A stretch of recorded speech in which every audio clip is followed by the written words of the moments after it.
금보다 더 귀한 것. 한번 크게 우리가 외쳐보십시다. 시작. 금보다 더 귀한 것. 우리 인간이 지금까지 자연에 나온 모든 전쟁의 원인은 영토와 권력 의지 때문이었다고 말합니다. 다시 말하면 영토를 확장하고 권력을 팽창시키기 위해서 전쟁을 일으키거나 전쟁에 맞서 전쟁을 치러왔다는 것입니다. 고대 부족 사회의 부족 간의 전쟁도 그랬고, 최신 무기를 동원하는 현대전과 앞으로 언제 일어날지도 모를 세계 3차 대전 전쟁 역시 그런 원인들 때문에 일어날 것이라고 하는 것입니다. 그러나 많은 미래학자들 가운데 장차 일어나게 될 전쟁의 원인을 경제에 두는 사람들도 있습니다. 다시 말해서 어느 나라가 자국의 상품을 팔아먹는 시장을 더 많이 확보하느냐 하는 전쟁이 치열하게 이 지구상에서 진행될 것이라고 말합니다. 경제적인 용어로는 시장 확보 경쟁, 상품 경쟁, 기술 경쟁 혹은 IT 경쟁이라는 말이 됩니다만, 그러나 그것은 국가 운영을 건 전쟁이 될 것이라는 것입니다. 옛날에는 금색깔 하면 노란 것 한 가지뿐이었지만은 요즘은 황금색 나는 금이 있는가 하면 검은색 나는 금도 있습니다. 그것은 석유입니다. 그런가 하면 푸른색을 나는 금도 있습니다. 그것은 돈입니다. 예외도 있지만은 세계 지폐가 거의가 다 그 색깔이 파란색입니다. 금은 그 나라의 국력 평가의 기준이 되는가 하면 개인의 부를 측정하는 기준이 되는 것입니다. 노란색이든 파란색이든 금이 많은 나라가 잘 사는 나라이며 그것을 많이 소유한 개인을 부자니 재벌이라고 그렇게 우리는 부릅니다. 그런데 오늘 본문을 보면 이 베드로 사도는 금보다 더 귀한 것이라고 말씀하고 있습니다. 그것이 뭐냐 하면 하나님이 우리에게 주신 믿음입니다. 여러분, 이 믿음을 다 소유하시고 살아가시기를 바랍니다. 지난해 하버드 대학의 발굴단이 고대 항구 도시였던 에시쿨론에서 주전 1550년경에 만들어진 것으로 보이는 금송아지상을 발견했습니다. 12.5cm 정도의 크기니까 과히 큰 것은 아닙니다만은 이스라엘 백성들이 광야에서 만들어 섬겼던 금송아지의 원형이 분명하다는 것이 이 발굴단의 공통적인 견해였습니다. 발굴단장인 노렌스 스테이크 박사는 송아지 숭배는 그 당시 가나안 사람들이 섬겼던 바알 우상과 함께 숭배되었다는 것입니다. 애굽을 떠나 모세의 인도로 가나안 땅을 향해 가던 이스라엘 백성들은 모세가 하나님으로부터 율법을 받기 위해 시내산에 올라가 있는 동안 이 금송아지를 만들었습니다. 그리고 그 금송아지가 자기들의 신이며 그 신이 자기네를 애굽에서 인도해낸 신이라고 그렇게 믿고 숭배했습니다. 그들이야말로 우리 성경 역사에 나오는 최초의 배금주의자들이었고 황금을 숭상하는 그런 사람들이었습니다. 그들은 세상이나 금을 만드신 하나님이 더 귀한 분이라는 사실을 묵살한 채 황금 우상에 열을 올리다가 무서운 하나님의 저주를 받아 망하게 되었습니다. 지금 우리가 사는 이 세계는 수천 년 전에 이스라엘의 전철을 그대로 밟고 있는 것입니다.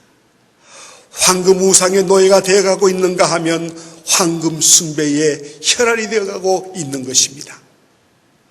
어느 곳 어느 나라를 가도 돈이 문제고 돈이 화제고 돈이 사람들을 흔들고 있는 것입니다.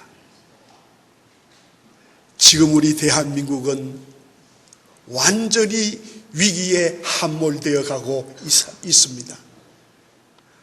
한 사람의 사입이 이단인 최수질 씨가 마지막으로 정부의 돈을 빼내기 위해서 박근혜 대통령을 지금 조절하고 있는 거 아닙니까? 지금 우리나라가 맨홀에 빠져 있습니다. 사이비에 지금 흔들리고 있는 것입니다. 돈 때문에 거짓말하고 도적질하고 죽이고 싸움을 합니다. 문제는 바알을 숭배했던 이방 민족들이 만들어 놓았던 황금 송아지를 하나님이 섬기는 이스라엘 백성들이 만들어 섬겼다는 데 큰 문제가 있는 것입니다. 오늘 문제도 마찬가지입니다. 황금 우상 숭배와 물질 만능 풍조가 온 지금 세상에 가득 차 있는 것은 더 말할 필요조차도 없는 분명한 기정사실인 것입니다. 그런데 문제는 그 풍조와 사상이 하나님을 믿노라고 하는 우리 그리스도인들의 의식과 삶 속에도 깊이 침투되어 들어와서 세뇌 부식이 시켜가며 있다는 데 문제가 있습니다. 그래서 오늘 우리 한국의 기독교도 흔들리고 있습니다. 많은 사람들의 지탄의 대상이 되고 있습니다. 사도 바울은 디모데전서 6장 10절에서 이렇게 말합니다. 돈을 사랑함이 일만하게 뿌리가 된다고. 그러나 지금 세대는 돈을 사랑하는 정도가 아니라 돈 때문에 생명을 걸기도 하는가 하면 돈과 생명을 바꾸기도 한다는 사실입니다. 그리고 돈을 하나님보다 더 소중한 것으로 믿고 있는 것입니다. 예를 들면 돈 때문에 양심을 팔아먹는 것, 돈 때문에 주의 날을 지키지 못하는 것, 돈 때문에 의의를 깨는 것, 돈 때문에 형제간의 원수가 되는 것, 그리고 더 나아가서 돈 때문에 예수님과 등지는 것, 이런 것들은 모두가 다 황금 숭배의 결과로 나타나는 무서운 하나의 사건입니다. 그래서 오늘 본문은 말씀합니다. 금보다 더 귀한 것은 믿음이라고. 금보다 더 귀한 것은 하나님이 주시는 믿음이라고. 이 믿음을 다 소유하시는 여러분들이 되시기를 주님의 이름으로 부탁드립니다.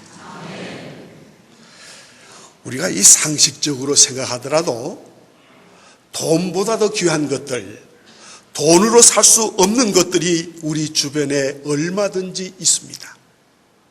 예를 들면 사랑, 의리, 행복, 우정, 진실, 건강 등 이런 것들은 돈으로 살 수 있는 것들이 결코 아닙니다. 그리고 믿음은 더더욱 돈으로 살 수 있는 것이 아닌 것입니다. 오늘 본문이 말하는 금보다 귀한 믿음은 어떤 믿음인가 한번 생각하면서 함께 은혜를 나누려고 합니다.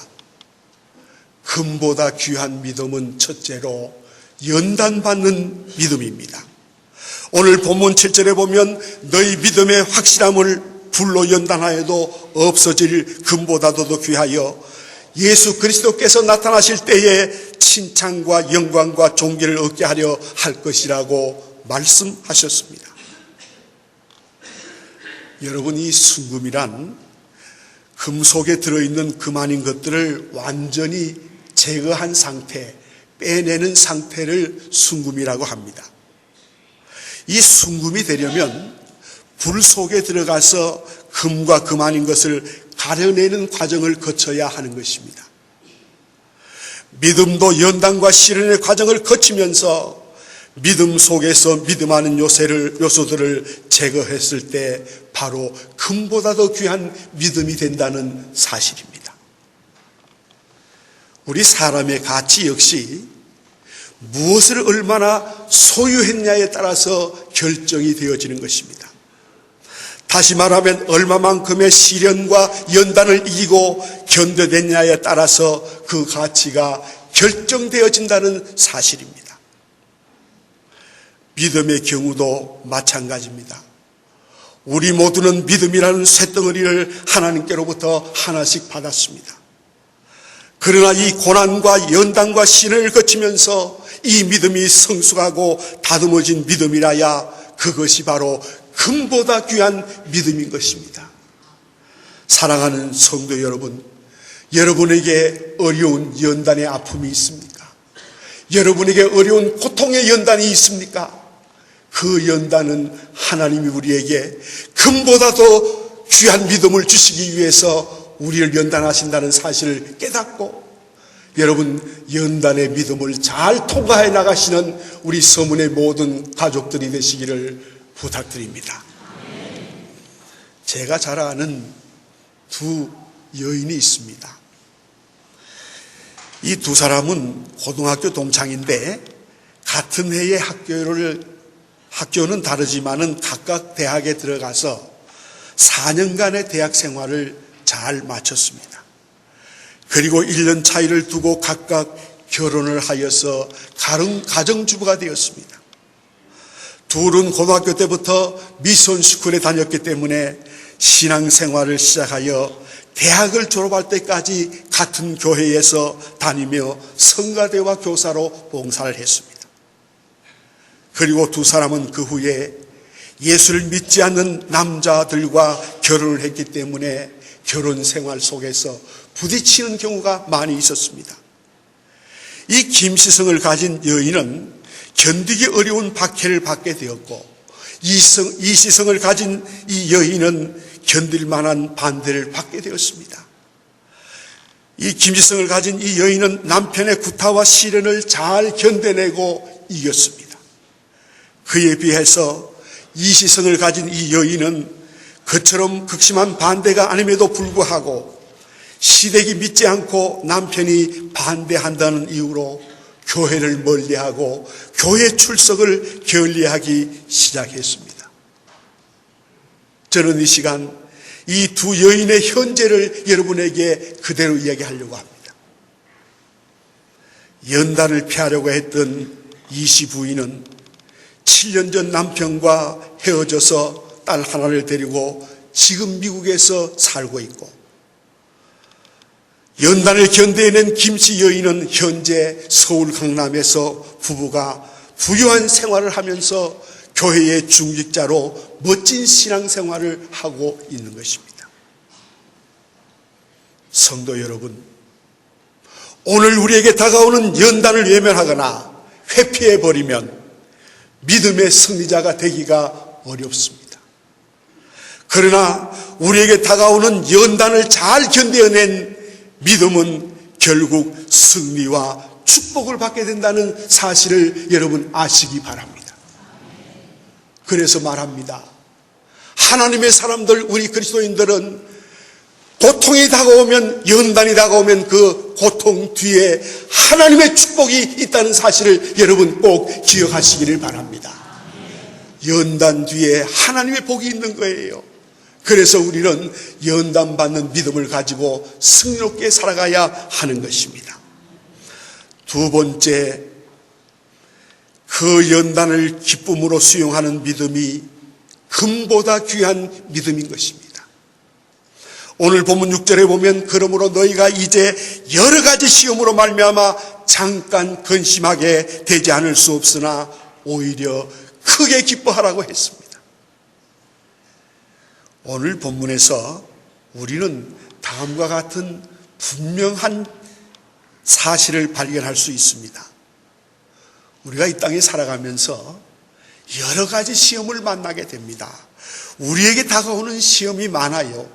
경제적인 시험, 정신적인 시험, 영적인 시험, 육체적인 시험, 건강, 자녀, 사업, 직장, 가정, 가족, 친구, 이웃 등 시험은 그 종류가 다양합니다. 그 시험 속에서 우리가 살아가고 있는 것입니다. 이 시험은 누구나 다 당하고 있는 것입니다. 나만이 당하는 게 아니에요. 그런데 중요한 것은 그 시험이 잠깐이라는 것입니다. 요람에서 무덤까지 계속되는 시험은 없습니다. 다 지나갑니다. 얼마 동안 시험이 끝나면 그 뒤에는 합격의 기쁨이 있는 것입니다. 그러므로 여러분 지금 당하고 있는 그 시련이 영원히 간다고 생각하지 마세요. 잠깐 지나가는 시련입니다. 그래서 우리 하나님은 말씀하십니다. 너희에게 시험을 주는데 감당할 시험을 주시겠다고 말씀하셨어요. 그러므로 꼭 명심하시기 바랍니다. 우리가 여러 가지 시험을 당하는데 그 시험이 영원히 우리에게 머물러 있는 것이 아니라 잠깐 동안 있는 것이다. 지나가는 것이라는 사실을 여러분 깨달으시기를 바랍니다. 본문은 오히려 시험을 당할 때 크게 기뻐하라고 말씀합니다. 여러분, 이런 역설적인 말씀이 어디 있어요? 나에게 어려움이 다가오고 고통이 다가오는데 어떻게 기뻐할 수 있습니까? 그러나 하나님이 내 문제를 해결해 주신다는 사실을 믿으면 하나님이 이 시련을 통해서, 이 어려움을 통해서, 연단을 통해서 축복을 주신다는 사실을 믿으면 우리는 그 시험을 기쁘게 넘길 수가 있는 것입니다. 어떻게 시험 중에 우리가 기뻐할 수 있습니까? 첫째는 시험은 잠깐으로 끝나기 때문입니다. 여러분 꼭 기억하세요. 시험은 영원히 우리에게 머물러 있는 것이 아니라 잠깐으로 끝나는 것입니다. 둘째로 그 시험을 이길 수 있는 힘을 우리에게 주셨습니다. 주님이 말씀합니다. 너희가 세상에서 환난을 당하나 담대하라. 내가 세상을 이겼노라고 말씀하셨어요. 그러므로 우리는 그 시험을 이길 수 있습니다. 셋째는 주님께서 재림하실 때 그 시험을 잘 이긴, 연단을 이긴 믿음을 가진 사람들에게는 칭찬과 존귀를 얻게 해주기 때문입니다.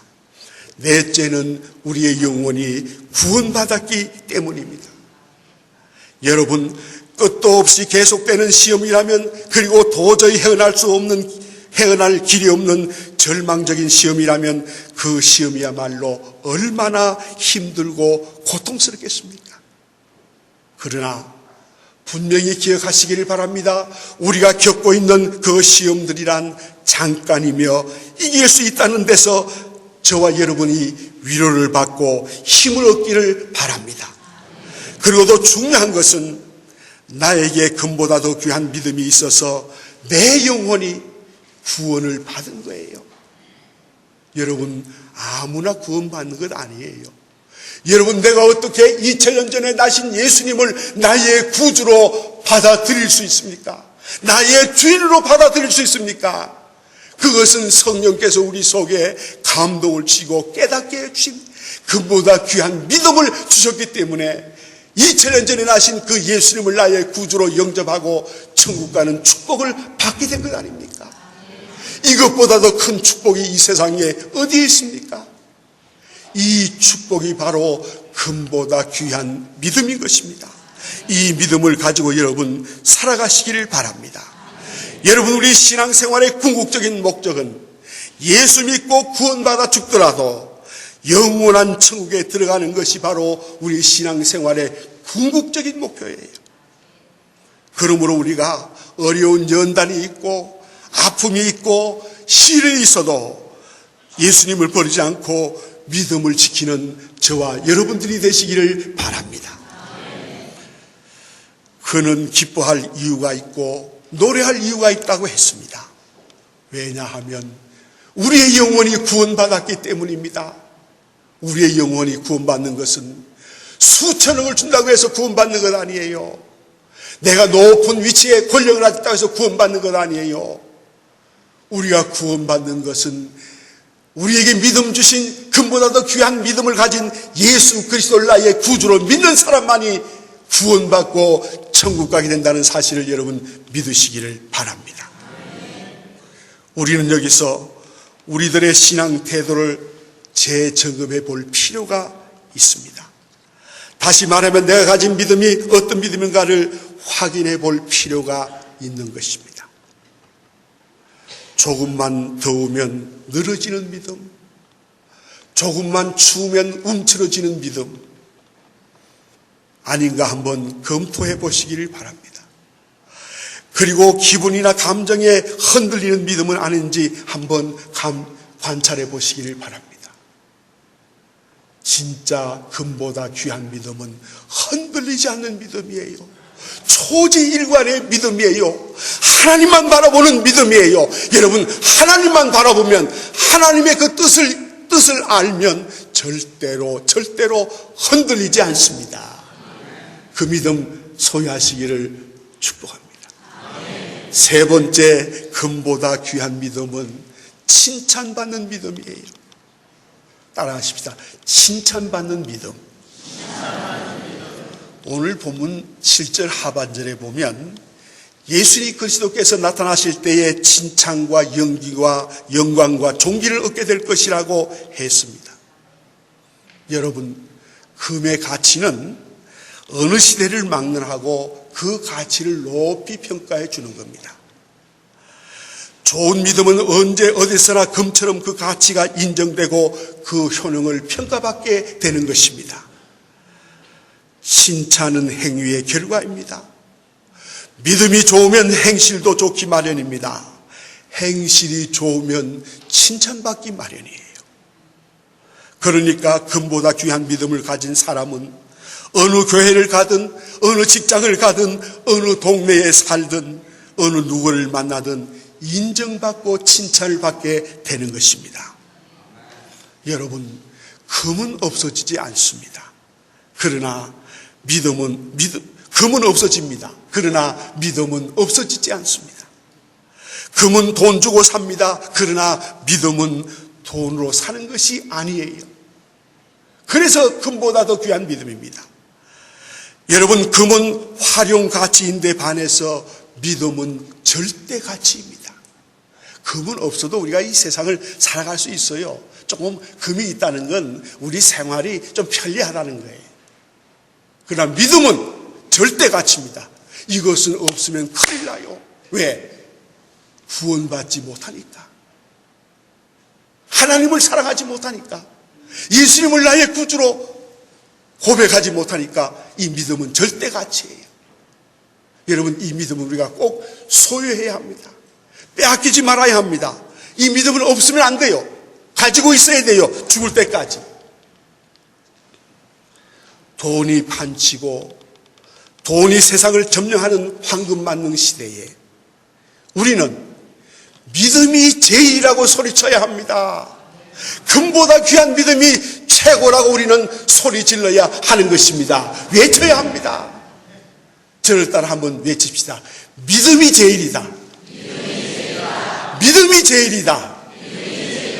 믿음으로 구원받는다. 믿음으로 이 세상을 이길 수 있다. 믿음으로 하나님을 사랑할 수 있다. 그러므로 저와 여러분, 믿음으로 사시기를 바랍니다. 믿음이 없으면 죽는다는 진리를 선포하면서 보여주면서 살아가시기를 바랍니다. 여러분, 금보다 더 귀한 믿음 하나님이 저와 여러분에게 주셨습니다. 이 믿음 절대 잊지 마세요. 꼭 붙잡으세요.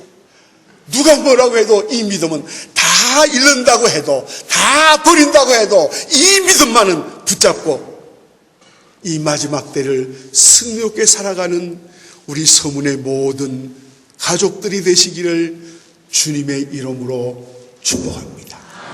축복합니다.